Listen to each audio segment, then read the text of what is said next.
Russian tank is detected, and a kamikaze drone engages it. The tank's turret bursts into flames, and the fire spreads to the ammunition compartment, causing a large explosion. In April 2026, a Russian T-80BV main battle tank is destroyed by a single FPV drone operated by the Ukrainian Flying Skull unit. The Russian tank crew attempts to contain the fire, but it is too late. They evacuate to a nearby forest belt as the tank continues to burn completely. An armored personnel carrier was detected in the same area and was destroyed by hidden mines. In this footage, a Russian column attempts to break through Ukrainian positions, but is completely destroyed by Ukrainian paratroopers. Most of the tanks were destroyed by precision drone strikes, which engaged them one by one. Each vehicle was hit in sequence, and over time, all of the armored vehicles were set on fire and rendered inoperable.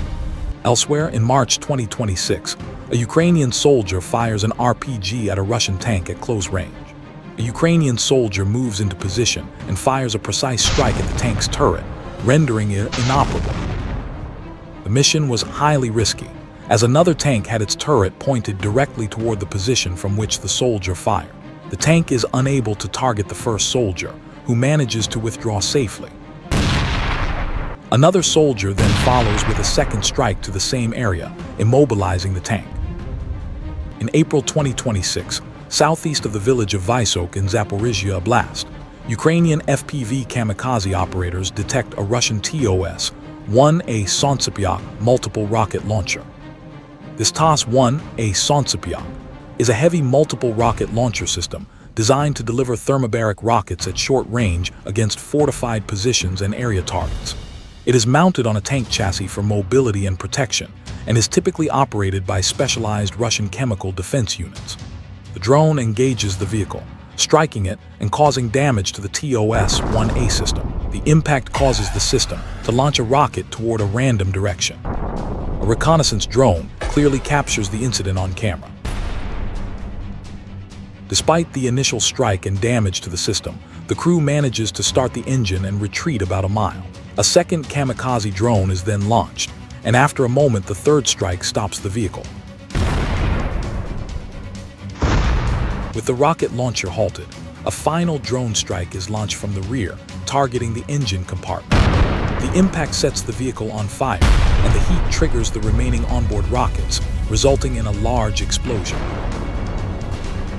These explosions are the result of fuel ignition combined with the detonation of onboard rockets inside the damaged TOS-1A system, producing a large fireball and widespread destruction of the vehicle. Near the same area, a Russian tank is detected, and Ukrainian drone operators quickly close in, delivering a precise strike that sends the turret several feet into the air. Near Pokrovsk in the Donetsk region, Ukrainian forces destroy a Russian assault armored column consisting of 29 armored vehicles. Most of these vehicles were turtle tanks and armored personnel carriers. The lead tank is equipped with mine-clearing equipment and clears a path for the other vehicles. Ukrainian forces use artillery and kamikaze drones and are able to damage the lead vehicle, but it continues the operation. Russian forces attempt to consolidate the vehicles into a large formation, but while the others wait, drone operators destroy one of the vehicles within the formation, leaving it burning on the battlefield. The rest of the column begins to move forward and attempts to break through Ukrainian positions. However, continuous drone strikes destroy one of the vehicles immediately. The fire spreads onto the road as the vehicle continues moving forward. Artillery fire also significantly slows the advance. After multiple strikes, the column begins to scatter and the attack collapses as more vehicles are destroyed. In the end, Russian forces lost 29 vehicles, and personnel losses remain unknown. In a different sector, another Russian column is countered by Ukrainian drone operators in Dobripilya, Donetsk region, by the 1st Separate Assault Regiment. The condition of the equipment is notable. These vehicles no longer resemble standard tanks. They are improvised Frankenstein machines, assembled from mixed components and crudely welded by their crews. The modifications reflect field repairs and adaptations, resulting in heavily altered armored vehicles with inconsistent structure and appearance. These modifications are carried out due to the persistent threat that drones pose to armored military equipment in combat conditions. However, the improvised shielding does not protect them from kamikaze drones, even if the impact is slightly mitigated and all of the vehicles are destroyed. In this captured footage, a tank engagement takes place. A Ukrainian tank is engaged in combat with a Russian T-72B3 tank. The Ukrainian tank fires 2 additional rounds. The second does not penetrate deeply, but the third causes the turret to burst into flames.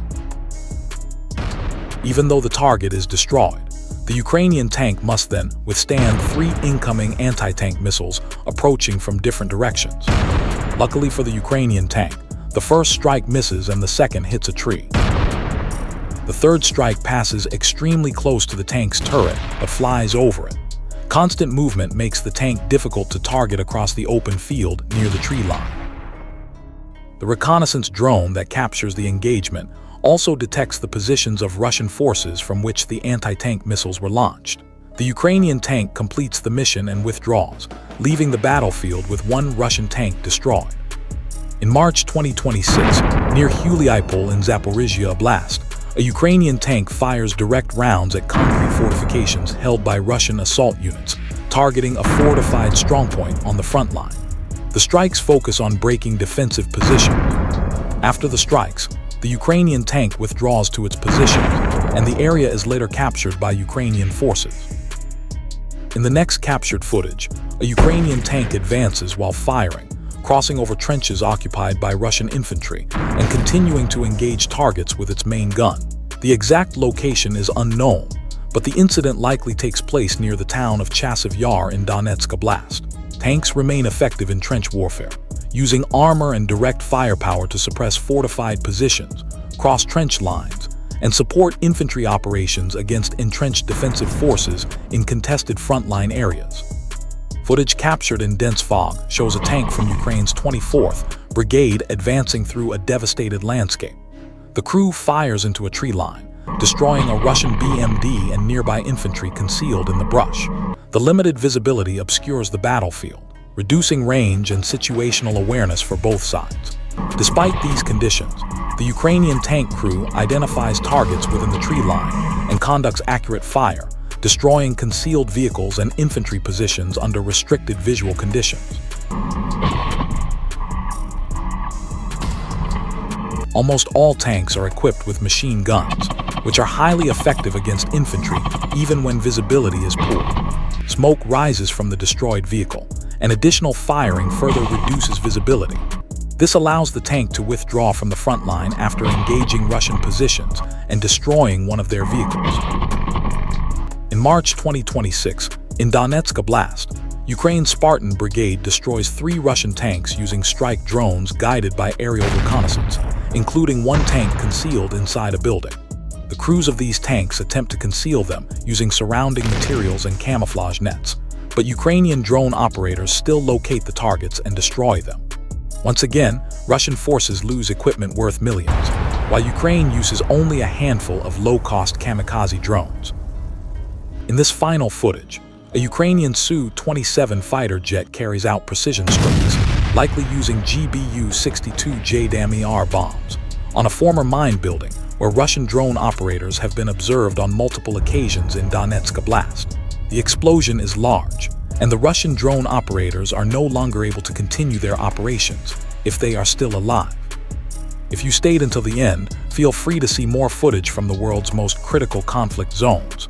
Stay informed, stay engaged, and we'll see you next time on Iron Pulse Media.